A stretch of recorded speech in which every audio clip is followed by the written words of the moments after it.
അപ്പോ ഇന്നലെയായിരുന്നു നമ്മുടെ ചാമ്പ്യൻസ് ലീഗിന്റെ മാച്ച് വീക്ക് 8 മത്സരങ്ങൾ. ഏകദേശം 36 ടീമുകളുടെ മത്സരം, അതായത് 18 മത്സരങ്ങളാണ് ഇന്നലത്തോടു കൂടി കഴിഞ്ഞിട്ടുള്ളത്. അപ്പൊ ഈ ഒരു മത്സരങ്ങളെ ഒരു മൊത്തത്തിലുള്ള അനാലിസും, അതുപോലെ തന്നെ നമ്മുടെ പ്ലേ ഓഫിനെ പറ്റിയുള്ള സംഭവങ്ങളും, അതുപോലെ തന്നെ എന്നാണ് ഇനി പ്ലേ ഓഫ് കാര്യങ്ങൾ നടക്കുക, അതിന്റെ ഡ്രോ എന്ന് നടക്കുന്നില്ല കാര്യങ്ങളൊക്കെയാണ് ഇന്നത്തെ വീഡിയോ നമ്മൾ ഡിസ്കസ് ചെയ്യുന്നത്. അപ്പോൾ ഫുട്ബോൾ കാര്യങ്ങൾ ഇഷ്ടമാണെങ്കിൽ തീർച്ചയായും നമ്മുടെ ചാനൽ ഒന്ന് സബ്സ്ക്രൈബ് ചെയ്യുക, നമ്മളൊന്ന് സപ്പോർട്ട് ചെയ്യുക. ആദ്യത്തെ മത്സരം നമ്മൾ നോക്കുകയാണെങ്കിൽ അയാക്സും അതുപോലെ തന്നെ ഒളിമ്പിയാക്കോസും തമ്മിലുള്ള മത്സരമാണ്. ആ ഒരു മത്സരം 2-1 എന്നുള്ള സ്കോറിന് നമ്മുടെ ഒളിമ്പിയാക്കോസ് ജയിച്ചിട്ടുണ്ട്. ഈ ഒരു മത്സരം ജയിച്ചതോടുകൂടി ഒളിമ്പിയാക്കോസിന് അവരുടെ ഒരു എന്താ പറയാ ആ ഒരു പ്ലേ ഓഫ് നിലനിർത്താൻ പറ്റി. അയാക്സ് സത്യം പറഞ്ഞ ഈ ഒരു ടേബിളിൽ 32ാം സ്ഥാനക്കാരായിട്ട് അവര് ഇതിന് പുറത്താവുകയും ചെയ്തു. പിന്നെ വേറെ മത്സരം വരുന്നത് ആസ്ട്രേലിയയുടെ മത്സരമാണ്. ആസ്ട്രേലിയ 3-2 എന്നുള്ള ഒരു സ്കോറിനാണ് അവര് വിജയിച്ചിട്ടുള്ളത്. ഈ ഒരു സ്കോറോട് കൂടി അവരെന്താണ് ഏകദേശം 8 മത്സരങ്ങളും വിജയിച്ചുകൊണ്ട് ഒരു ഹിസ്റ്റോറിക് മൊമെന്റ് ഉണ്ടാക്കിയിരിക്കുകയാണ്. അതായത് നമ്മുടെ ഈ ചാമ്പ്യൻസ് ലീഗിന്റെ പുതിയൊരു ഫേസ് വന്നതിന് ശേഷം ആദ്യമായിട്ടാണ് ഒരു ടീം 8 മത്സരങ്ങളും വിജയിക്കുന്നത്, 8-8 വിജയിക്കുന്നത്. കഴിഞ്ഞ സീസണിലെ ലിവർപൂൾ 7 മത്സരങ്ങൾ വിജയിച്ച് ഒരു മത്സരം പരാജയപ്പെട്ടു ലാസ്റ്റ് മാച്ച്. അതുകൊണ്ട് തന്നെ ഇത് ആർസണലിനെ സംബന്ധിച്ചിടത്തോളം, അതുപോലെ തന്നെ ചാമ്പ്യൻസ് ലീഗിന്റെ ഈ ഒരു പുതിയ ഫോർമാറ്റിനെ സംബന്ധിച്ചിടത്തോളം ഒരു ഹിസ്റ്റോറിക് മൊമെന്റ് ആണ് എന്ന കാര്യം പറയാം. പിന്നെ വേറെ മത്സരമില്ലത് അത്ലറ്റിക് ക്ലബ് ബിൽബാവോയും അതുപോലെ തന്നെ സ്പോർട്ടിംഗ് ലിസ്ബണും ഉള്ളൊരു മത്സരമായിരുന്നു. ഈ ഒരു മത്സരം 3-2 എന്നുള്ള സ്കോറിനാണ് സ്പോർട്ടിംഗ് വിജയിച്ചിട്ടുള്ളത്. ഈ ഒരു മത്സരം വിജയിച്ചതോടുകൂടി തന്നെ അവര് ഏകദേശം 7ാം സ്ഥാനത്തേക്ക് വന്നു എന്നുള്ളതാണ്. അതായത് ഞാൻ ആ റയലിന്റെ കളിയൊക്കെ കണ്ട സമയത്ത് ഏകദേശം ഒരു 80 മിനിറ്റ് വരെയൊക്കെ 80-85 മിനിറ്റ് വരെ തോന്നുന്നുണ്ട് സ്പോർട്ടിംഗ് താഴ്ത്തിരുന്നത്. ഒരു 2-2 സ്കോറിൽ മാച്ച് നിൽക്കരുത്. അതിനുശേഷമാണ് അവർ ആ ഗോൾ അടിക്കുന്നത്. അവര് മുമ്പ് കയറിയോണ്ട് തന്നെ റയല് 9ാം സ്ഥാനത്തേക്ക് ഇറങ്ങും ചെയ്ത്. റയലിന്റെ കാര്യം നമുക്ക് ഡിസ്കസ് ചെയ്യാം. പിന്നെ വേറൊരു മത്സരമാണ് അത്ലറ്റിക്കോ മാഡ്രിഡും അതുപോലെ തന്നെ ബോഡോ ഗ്ലിംറ്റ് ആകുന്ന ഒരു നോർവേജിയൻ ക്ലബ്ബ്. അതായത് നമ്മുടെ മാൻ സിറ്റി ഒക്കെ കഴിഞ്ഞ UCL-ന്റെ മാച്ചിൽ പരാജയപ്പെടുത്തിയ ക്ലബ്ബാണ് ഇവര്. 3-1 എന്ന സ്കോറിന് ഇവര് അത്ലറ്റിക്കോ മാഡ്രിഡിന്റെ സ്വന്തം തട്ടകത്തിൽ വന്നിട്ടാണ് പരാജയപ്പെടുത്തുന്നത്. ഇതോടുകൂടിയിട്ട് അവര് ആ ഒരു UCL ടേബിളിൽ 23ാം സ്ഥാനത്ത് എത്തിയിരിക്കുകയാണ്. അതായത് 9 പോയിന്റോട് കൂടിയിട്ട് -1 അവരുടെ ഗോൾ ഡിഫറൻസ്. ബെൽജിയക്ക് -2. അങ്ങനെ അവര് എന്താണ് നമ്മുടെ 23ാം സ്ഥാനത്ത് ഇടം പിടിച്ചെടുക്കുന്നു എന്നുള്ളതാണ്. ഇനി ഇവർക്ക് നമ്മുടെ പ്ലേ ഓഫിൽ ഒന്നെങ്കിൽ ഇന്റർ മിലാൻ ആയിരിക്കും, അല്ലെങ്കിൽ റിയൽ മാഡ്രിഡ് ആയിരിക്കും ഇവർക്ക് ഓപ്പണന്റ് ആയിട്ട് വരിക. ഏതായാലും ഇവര് അവസാനത്തിലുള്ള 2 മത്സരങ്ങൾ മാജിക് കാട്ടിയിട്ട് വന്ന ടീമാട്ടോ. പിന്നെ അതുപോലെ തന്നെ മറ്റൊരു മത്സരം Inter Milan versus Borussia Dortmund ഒരു മത്സരം. നമ്മളെ ഡോർട്ട്മുണ്ടിന്റെ ഹോം ഗ്രൗണ്ടിലാണ് ഈ മത്സരം നടന്നത്.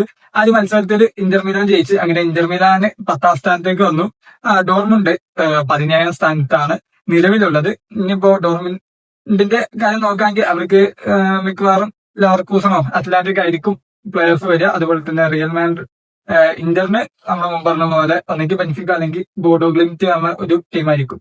പിന്നെ ബാഴ്സലോണ വേഴ്സസ് കോപ്പൻഹേഗൻ മത്സരം. ആ ഒരു മത്സരം ആദ്യ പകുതിയിൽ ബാഴ്സലോണയുടെ ഗ്രൗണ്ടിലാണ്, ക്യാമ്പിനോവിലാണ്. ആദ്യ പകുതിയിൽ FC ബാഴ്സലോണ ഒരു ഗോളും പിന്നിട്ട് നിൽക്കുന്നു. കളിയുടെ 4 മിനിറ്റിൽ 5ാം മിനിറ്റിൽ തന്നെ അവർ ഗോൾ എടുക്കുന്നത്. അതിനുശേഷമാണ് second half Raphinha, Lamine Yamal, Lewandowski, Rashford ഈ 4 സൂപ്പർ താരങ്ങളും ബാഴ്സലോണയ്ക്ക് വേണ്ടി ഗോൾ അടിച്ചുകൊണ്ട് അവര് ഏകദേശം ആ ഒരു ടേബിളിൽ 9ാം സ്ഥാനത്തായിരുന്നു. പക്ഷെ ഇന്നലത്തെ കളി ആ ജയത്തോട് കൂടിയിട്ട് FC ബാഴ്സലോണ ഈ ഒരു ടേബിളിൽ 5ാം സ്ഥാനത്ത് എത്തി എന്നുള്ളതാണ്. അതുപോലെ തന്നെ അവര് ആ ഒരു എന്താ പറയാ റൗണ്ട് ഓഫ് 16ലേക്ക് ആൾറെഡി ക്വാളിഫൈ ചെയ്തു കഴിഞ്ഞു. പിന്നെ മറ്റൊരു മത്സരമാണ് റിയൽ മാഡ്രിഡ് വേഴ്സസ് ബെൻഫിക്ക മത്സരം. ഒരു എന്താ പറയാ ഞാൻ ഇന്നലെ കണ്ട ലൈവ് കണ്ട മത്സരം നല്ല അടിപൊളി. ബെൻഫിക്കയുടെ ഭാഗത്ത് നമ്മൾ ചിന്തിച്ചു നോക്കുകയാണെങ്കിൽ വളരെ അടിപൊളി ഒരു മത്സരം. കാരണം എന്താണെന്ന് വെച്ചാല് ബെൻഫിക്ക അത്രയും എഫേർട്ട് ഇട്ട് കളിച്ചിട്ടുണ്ട് സത്യം പറഞ്ഞാൽ. കാരണം അവർ ആ ജയം ഡിസേർവ്ഡ് ആണ് അവര്. കാരണം അവർക്ക് ആ ജയിച്ചു കഴിഞ്ഞാൽ മാത്രമേ എന്തെങ്കിലും പ്രതീക്ഷ ഉണ്ടാവുകയുള്ളൂ. അങ്ങനെ ആ കളി ആദ്യം എംബാപ്പെ ഗോൾ അടിക്കുന്നു. അങ്ങനെ സംഭവബഹനമായി പോയിട്ട് അവസാന നിമിഷത്തിൽ 3-2 സമയത്ത് റയൽ മാഡ്രിഡ് 2 റെഡ് കാർഡൊക്കെ അതിൽ വെടുക്കുന്നുണ്ട്. ആ കളിയുടെ ഒരു ഗോൾ കീപ്പർ അടിക്കുന്ന ഗോൾ ഉണ്ട് ആ ലാസ്റ്റ് ടൈമിൽ. എന്റെ മോനെ അതൊരു വേറെ ടൈപ്പ് സാധനമാണ്. അതായത് റയലിന്റെ ക്ലബ്ബാണ്, പക്ഷെ ആ ഒരു മൂമെന്റ് ഉണ്ടല്ലോ. കാരണം ആ ഒരു ഗോൾ അടിച്ചു കഴിഞ്ഞാൽ അവർക്ക് ക്വാളിഫൈ ചെയ്യാൻ പറ്റും. ആ ഒരു മൊമെന്റിൽ ഗോൾ കീപ്പർ വന്നിട്ട് ഒരു ഹെഡ് ഗോള്, ഒരു അടിപൊളി മൊമെന്റ് ആയിരുന്നു ആ സംഭവം. ഏതായാലും റിയൽ ഈ കളി തോറ്റതോടു കൂടി തന്നെ ഇനി അവർക്ക് പ്ലേ ഓഫ് കളിക്കണം.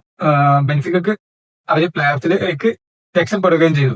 ഇനി മറ്റൊരു മത്സരം നോക്കുകയാണെങ്കിൽ ക്ലബ് ബോഴ്സ് ഒളിമ്പിക് മാസയെ 3-0 തോൽപ്പിച്ചു. ഇതൊരു മാസ ശരിക്കും പറഞ്ഞാൽ അവരെ മാസക്ക് ഒരു 1-0 തോറ്റിക്കണമെങ്കിൽ അവർക്ക് പ്ലേ ഓഫിൽ കയറാൻ പറ്റിയത്. ബട്ട് 3-0 തോറ്റോണ്ടാണ് നമ്മുടെ സ്പെഷ്യൽ വണ്ണിന്റെ ഹോസെ മൊറീനിയോയുടെ ബെൻഫിക്ക അവിടെ കയറിയിട്ടുള്ളത്. പിന്നെ അതുപോലെ തന്നെ ടോട്ടനാം ഫ്രാങ്ക്ഫൂർട്ടിനെ 2-0 ഫ്രാങ്ക്ഫൂർട്ടിന്റെ മൈതാനത്ത് പോയി തോൽപ്പിച്ചു. ഈ ഒരു ജയത്തോടുകൂടി ടോട്ടനാം ഈ ടേബിളിൽ 17 പോയിന്റോടുകൂടി 4ാം സ്ഥാനത്ത് ടോട്ടനാം ഉണ്ട്. പിന്നെ ഒരു പ്രത്യേകം പറയാനുള്ളത് ഇംഗ്ലീഷ് പ്രീമിയർ ലീഗ് ക്ലബ്ബുകളുടെ പെർഫോമൻസ് ഇക്കൊല്ലത്തെ ചാമ്പ്യൻസ് ലീഗിൽ വളരെ ഇമ്പോർട്ടന്റ് ആട്ടോ. കാരണം ഫസ്റ്റ് ആഴ്സണൽ ഈ ടേബിളിൽ ഫസ്റ്റ് ഉണ്ട്, ലിവർപൂളും ടോട്ടനാമും 3ാം സ്ഥാനം 4ാം സ്ഥാനമായിട്ടുണ്ട്, 6ാം സ്ഥാനത്ത് ചെൽസി ഉണ്ട്, 8ാം സ്ഥാനത്ത് മാഞ്ചസ്റ്റർ സിറ്റി ഉണ്ട്, പിന്നെ ന്യൂകാസിൽ യുണൈറ്റഡ് 12ാം സ്ഥാനത്തുണ്ട്. അതായത് ഇവിടുന്ന് വന്ന ഏകദേശം 1, 2, 3, 4, 5, 6 ടീമുകളും അതിൽ 5 ടീമുകളും എന്താണ് റൗണ്ട് ഓഫ് 16ലേക്ക് ക്വാളിഫൈ ചെയ്ത് കഴിഞ്ഞ് ഇനിയിപ്പോ ന്യൂകാസിൽ മാത്രമേ ഉള്ളൂ. അപ്പൊ നമ്മളിപ്പോ ലീഗുകളുടെ കാര്യം എടുത്ത് പറയുമ്പോൾ എപ്പോഴും പറയും premier league is the toughest league. അതേ ഇത് തന്നെ കാരണം അവിടെ എല്ലാ ടീമുകളുടെ ക്വാളിറ്റി കോമ്പറ്റേറ്റ് ചെയ്യുന്ന ടീമുകളുടെ ക്വാളിറ്റി നമ്മുടെ ജർമ്മനിയിലായാലും സ്പെയിനിലായാലും ഇറ്റലിയിലായാലും ഇല്ല അവിടെ. അതാണ് നമ്മൾ പറയുന്നത് premier league is A better league എന്ന് പറയുന്നത് ബാക്കിയുള്ള ലീഗ് അപേക്ഷിച്ച് നോക്കുമ്പോൾ. ഏതായാലും അങ്ങനെ ടോട്ടനാമിന്റെ കാര്യം പറഞ്ഞു കഴിഞ്ഞാൽ അതുപോലെ തന്നെ ലെവർകൂസന് VRL എത്ര 3-0 സ്കോറിനാണ് തോൽപ്പിച്ചത്. അതിൽ VRL തീരെ പെർഫോം ചെയ്യാത്ത സൈഡാണ്. അതായത് അവർക്ക് ആകെ 1 പോയിന്റ് മാത്രമുള്ളൂ ഈ UEFA ചാമ്പ്യൻസ് ലീഗിന്റെ 8 മത്സരങ്ങളിൽ നിന്ന് നേടാൻ സാധിച്ചത്. ഇനി ലെവർകൂസന്റെ കാര്യം എടുത്ത് നോക്കുകയാണെങ്കിൽ ലെവർകൂസനെ സംബന്ധിച്ചിടത്തോളം അവർക്ക് ഈ ഒരു ഇതോട് കൂടിയിട്ട് അവർ 16ാം സ്ഥാനത്തേക്ക് അവർ ക്വാളിഫൈ ചെയ്തു എന്നുള്ളതാണ്. ഏതായാലും ലെവർകൂസന്റെ ഗ്രൗണ്ടിലായിരുന്ന മത്സരം 3-0 വെണ്ടിപ്പായിട്ട് പണി തീർത്തിട്ടുണ്ട്. പിന്നല്ല മത്സരം ലിവർപൂൾ 6-0 കോറാബക്, അതൊരു അസർബൈജാൻ ടീമാണ്, അവരെയാണ് ലിവർപൂൾ തോൽപ്പിച്ചിട്ടുള്ളത്. ഈ ലിവർപൂള് തോൽപ്പിച്ച ടീം ഇതില് ക്വാളിഫൈ ചെയ്തിട്ടുണ്ടോ? ലിവർപൂള് തോൽപ്പിച്ച ടീം 6 ഗോള് വാങ്ങിയിട്ടും അവര് ക്വാളിഫൈ ആയിട്ടുണ്ട്. 10 പോയിന്റാണ്. അവരാണ് 22ാം സ്ഥാനത്ത് നിൽക്കുന്ന ടീം. ഇതിൽ Virgil van Dijk 3 assist provide ചെയ്തിട്ടുണ്ട്. അതായത് UEFA ചാമ്പ്യൻസ് ലീഗിന്റെ ഹിസ്റ്ററിയിൽ ആദ്യമായിട്ടാണ് ഒരു ഡിഫൻഡർ ഒരു കളിയിൽ 3 അസിസ്റ്റ് പ്രൊവൈഡ് ചെയ്യുന്നത്. ആ ഒരു റെക്കോർഡ് ഏതായാലും വിർജിൽ വാൻ ഡൈക്ക് തൂക്കി. അതുപോലെ തന്നെ ലിവർപൂള് അവര് ടേബിളിൽ 3ാം സ്ഥാനത്തേക്ക് വന്നു എന്നുള്ള കാര്യം ശ്രദ്ധേയമാണ്. അവര് ആ ഒരു സേഫ് സോണിൽ എത്തി. പിന്നെ നമുക്ക് പറയാല്ലേ മാഞ്ചസ്റ്റർ സിറ്റി ഗലറ്റാസറായി മത്സരം. ആ ഒരു മത്സരം ഞാൻ ഗലറ്റാസറായി എന്തെങ്കിലും ചെയ്യുന്നു വിചാരിച്ച മത്സരമായിരുന്നു. കാരണം ഗലറ്റാസറായി അതിൽ ഗുണ്ടകുണ്ട്, ഒഷിമ ഉണ്ട്, സാന ഉണ്ട്, അങ്ങനെ ഒരുപാട് മികച്ച താരങ്ങളുണ്ട്. പിന്നെ അതുപോലെ തന്നെ നമ്മളെ ലിവർപൂളിനൊക്കെ ഈ ഒരു ക്യാമ്പയിനിൽ അവര് പരാജയപ്പെടുത്തിയിട്ടുണ്ട്. അപ്പൊ അവരുടെ ഭാഗത്തുനിന്ന് ഒരു പെർഫോമൻസ് ഞാൻ പ്രതീക്ഷിച്ചിരുന്നു. പക്ഷെ 2-0 മാഞ്ചസ്റ്റർ സിറ്റി വിജയിച്ച് കയറി. പക്ഷെ ഇവരും കയറിയിട്ടാ. ഗലറ്റാസറായി 20ാം സ്ഥാനമാണ്, 10 പോയിന്റാണ് അവരുടെ നേട്ടം. പിന്നെ അതുപോലെ തന്നെ മൊണോക്കോ യുവന്റസ് മത്സരം 0-0 ടൈയാണ്. ആ ഒരു ടൈയോടുകൂടി മൊണോക്കോ 21ാം സ്ഥാനത്താണ്. അതുപോലെ തന്നെ യുവന്റസ് 13ാം സ്ഥാനത്താണ് ഉള്ളത് എന്നാണ്. പിന്നെ അതുപോലെ തന്നെ മറ്റൊരു വാശിയേറിയ മത്സരമാണ് നാപ്പോളി വേഴ്സസ് ചെൽസി മാച്ച്. ആ ഒരു മാച്ചിൽ നാപ്പോളിന്റെ ഗ്രൗണ്ടിൽ പോയിട്ട് ചെൽസി 3-2 വിക്ടറി സ്വന്തമാക്കി എന്നുള്ളതാണ്. ഇതോടുകൂടി നാപ്പോളി എന്താണ് റെലഗേറ്റ് ചെയ്യപ്പെട്ടു. അതായത് കഴിഞ്ഞ പ്രാവശ്യത്തെ സീരിയ ചാമ്പ്യൻസ് ആണ് നാപ്പോളി. ആ നാപ്പോളിയാണ് ഇക്കൊല്ലം അവര് റെലഗേറ്റ് ചെയ്യപ്പെട്ടത്. വെറും 8 പോയിന്റ് മാത്രമാണ് കരസ്ഥമാക്കാൻ സാധിച്ചത്. 30ാം സ്ഥാനത്താണ് അവര് റെലഗേറ്റ് ആയി. അതുപോലെ തന്നെ ചെൽസി ഈ വിക്ടറിയോടുകൂടി അവര് ഈ ടേബിളിന്റെ ഒരു 6ാം സ്ഥാനത്ത് എത്തി എന്നുള്ളതും ശ്രദ്ധേയമായ ഒരു കാര്യമാണ്. പിന്നെ നമ്മൾ ബാക്കി മത്സരങ്ങൾ വരികയാണെങ്കിൽ Paris Saint German versus Newcastle മത്സരം 1-1 സമനില. അത് ശരിക്ക് ഈ 2 ടീമുകളും എന്താണ് ഏതെങ്കിലും ഒരു ടീം ജയിച്ചിട്ടുണ്ടെങ്കിൽ അവര് ആ മറ്റൊരുത്തേക്ക് എത്തിയത് നമ്മളെ റൗണ്ട് ഓഫ് 16ലേക്ക് അവര് കയറിയത്. ബട്ട് അൺഫോർച്ചുനേറ്റ്ലി ആദ്യ മത്സരം അൺഫോർച്ചുനേറ്റ്ലി എന്ന് പറയാൻ പറ്റില്ല, 2 കട്ടക്കട്ടക്കുള്ള ടീമുകളാണ്. ന്യൂകാസിൽ നല്ല സ്കോഡ് കാര്യങ്ങളുണ്ട്. അത് സമനിലായി. അതോടുകൂടി ന്യൂകാസിൽ 12ാം സ്ഥാനത്തും പാരീസ് സെന്റ് ജർമ്മൻ 11ാം സ്ഥാനത്താണ് ഫിനിഷ് ചെയ്തിട്ടുള്ളത്. 2 ടീമുകൾക്ക് ഇനി റൗണ്ട് ഓഫ് 16 പ്ലേ ഓഫ് കളിക്കേണ്ട സാഹചര്യമാണ് ഉള്ളത്. അതുപോലെ തന്നെ ബയർ മ്യൂണിക് PSV 2-1 സ്കോറിന് പരാജയപ്പെടുത്തി. അതുപോലെ തന്നെ അറ്റ്ലാന്റ യൂണിയൻ ST പരാജയപ്പെടുത്തി എന്നുള്ളതാട്ടോ. ഇതിൽ അറ്റ്ലാന്റ 15ാം സ്ഥാനത്ത് കിടക്കുന്ന സൈഡാണ്. നമ്മുടെ യൂണിയൻ ST എന്ന് പറയുന്നത് റെലഗേറ്റഡ് സൈഡാണ്. കാരണം അവർക്ക് 9 പോയിന്റ് ഉണ്ട്, പക്ഷെ ഗോൾ ഡിഫറൻസ് -9 അപ്പൊ ഇതാണ് നമ്മുടെ എന്താ പറയാ കളിയുടെ മൊത്തത്തിൽ ഏകദേശം 18 മാച്ചസ് നടന്ന മാച്ചുകളെ പറ്റിയുള്ള ഒരു അനാലിസിസ്, അവിടെ എന്തൊക്കെ സംഭവിച്ചു എന്നുള്ള കാര്യങ്ങൾ. പിന്നെ നമ്മൾ നോക്കുകയാണെങ്കിൽ ഇനി പ്ലേ ഓഫിനെ പറ്റി ഡിസ്കസ് ചെയ്യാം. പ്ലേ ഓഫിനെ പറ്റി പറയുകയാണെങ്കിൽ ആദ്യം പ്ലേ ഓഫിന്റെ ഡ്രോ എന്നാണ് നടക്കുന്നത് നോക്കാം. അതായത് ഇന്നെത്രാം തീയതിയാ ഞാൻ ഈ വീഡിയോ വരുന്ന സമയം 29ാം തീയതിയാണ്. 30ാം തീയതി ഇന്ത്യൻ സമയം വൈകുന്നേരം 4:30 ഇതിന്റെ ഡ്രോ നടക്കുക.